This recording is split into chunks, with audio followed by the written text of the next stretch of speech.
Aku main keluar sama temen, maksudnya kayak di rumah tapi nggak pakai hijab tuh kayak ngerasa ada yang kurang. Terus kayak aku pernah pengen coba, kok kayak nggak ada yang jagain ya kalau nggak pakai hijab. Saat aku mulai challenge diri aku hijrah, aku tuh ngerasa kayak nemuin jati diri aku aja jadi yang lebih baik gitu.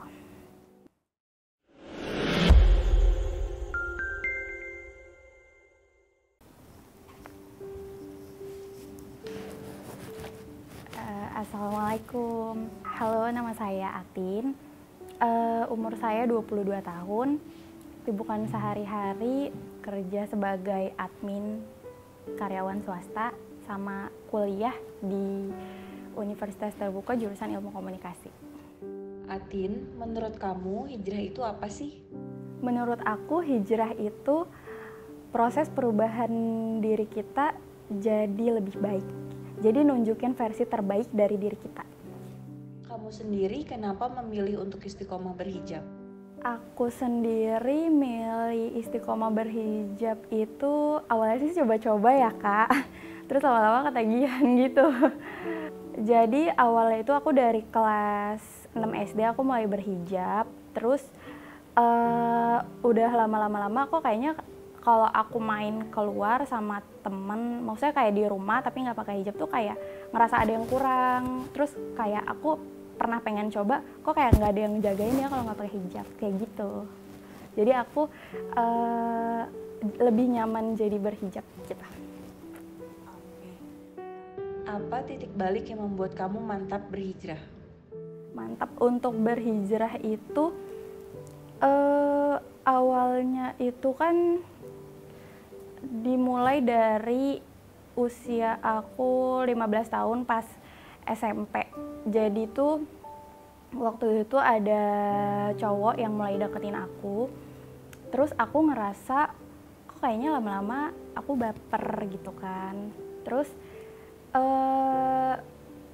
udah mau lulus, kita pisah sekolah. Dia menemukan cewek baru. Terus aku kayak ngerasa kok kayaknya aku ditinggalin, kok kayaknya sakit juga ya, kayaknya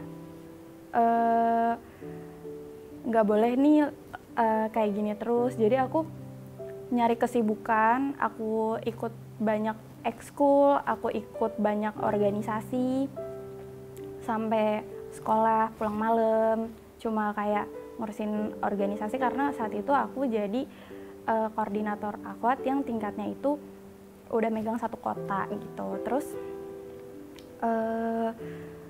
aku bener-bener di situ tuh yang kayak ngerasa seusia aku ini harusnya tuh kayaknya banyak yang pacaran deh, tapi kok aku kayak ngurusin organisasi, aku galang dana dan sebagainya kayak gitu.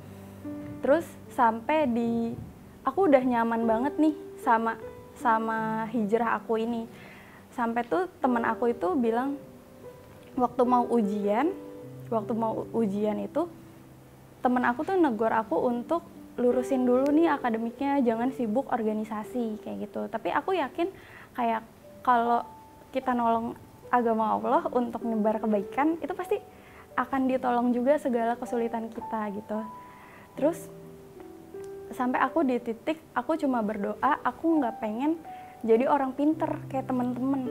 Aku cuma minta sama Allah, ya Allah jadiin Atin orang yang beruntung dimanapun Atin berada kayak gitu. Jadi itu benar-benar saat ujian aku nggak tahu kenapa tuh kayak titik balik aku tuh aku ngerasa nggak rugi sama sekali karena akademik, tapi aku ngerasa jadi beruntung aja ada di jalan Allah kayak gitu. Aku ngerasa senangnya itu kayaknya emang harus hijrah tuh kayak gini gitu. Apa yang berubah dari kamu yang dulu dan kamu yang sekarang? Berubah dari aku dulu jujur aku orang yang introvert. Aku malu untuk ngobrol sama orang baru. Aku ngerasa insecure. Terus aku ngerasa kayak nggak pantas aja berada di kerumunan orang-orang. Tapi pas saat aku mulai challenge diri aku hijrah, aku tuh ngerasa kayak nemuin jati diri aku aja jadi yang lebih baik gitu.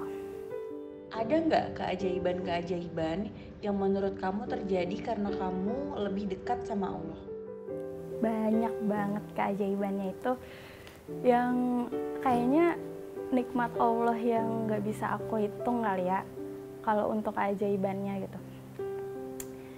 Yang paling kerasa sih saat aku ujian tadi ya Kak, mau ujian nasional sekolah, itu bener-bener orang lain tuh sibuk belajar, sibuk ikut les sana sini, tapi tuh aku bener-bener saat itu tuh ngurusin LPJ LPJ untuk ke Kemenak waktu itu. Terus ujiannya tuh ya jadi dipermudah, ada aja jalannya. Terus aku yang paling penting sama diri aku tuh setelah lulus sekolah, aku jadi punya banyak relasi. Itu mungkin dari segi duniawi ya kali ya. Tapi kalau untuk kayak lebih ke akhiratnya, alhamdulillah aku jadi kayak punya, aku dari hijrah itu aku jadi kayak punya satu amalan andalan gitu dari aku, kayak ikut mentoring, aku ikut kajian, aku jadi kayak punya kebiasaan-kebiasaan baru yang bikin aku deket sama Allah, bikin aku kayak ngerasa dijagain aja gitu. Kamu ngerasa nggak sih kalau kamu tuh berada di jalan dakwah sekarang?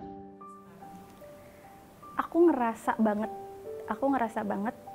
Sebetulnya sejak awal aku di masa sekolah itu, aku ada di jalan dakwah itu benar-benar Kak, powernya itu berasa banget sampai sekarang.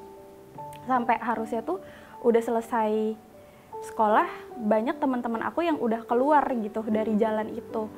Kayak udah sibuk dengan pekerjaannya, terus kayak harusnya itu kan sebagai udah lulus tuh biasanya kan udah males lah ngurusin generasi selanjutnya gitu kan. Tapi kayak aku ngerasa kayaknya aku harus ciptain terus nih generasi terbaik, harus ngebimbing adik-adik di bawah aku. Terus kalau misalkan aku udah nggak bisa pegang itu, minimal aku harus berada di tempat yang baik gitu. Kayak salah satunya ya aku ikut komunitas Solihah Story ini gitu. Atin, apakah ada impian yang belum tercapai dan rencana kamu ke depannya gimana? Rencana aku ini sih Kak, tahun ini aku minta doanya aku lulus kuliah. Terus aku pengen jadi apa ya? Aku pengen jadi ponpro. Aduh. Ponpro itu aku kan ikut ponfit, terus tuh kayak buat instruktur ya gitulah. Itu ponpro. Terus impian aku tuh berada terus di jalan dakwah, walaupun sampai aku udah berumah tangga, sampai ya banyak banget lah kakak-kakak mentor.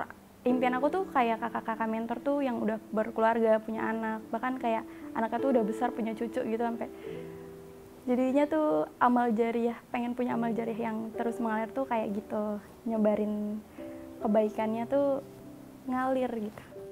Atin, pesan untuk diri kamu sendiri. Pesan untuk diri sendiri, semoga Atin istiqomah di jalan Allah, sama Atin jadi versi terbaik diri Atin, bisa jadi inspirasi buat orang-orang. Amin. Pesan untuk sahabat solehah? Pesan untuk sahabat solihah, jangan rapuh, nanti mahkotamu jatuh.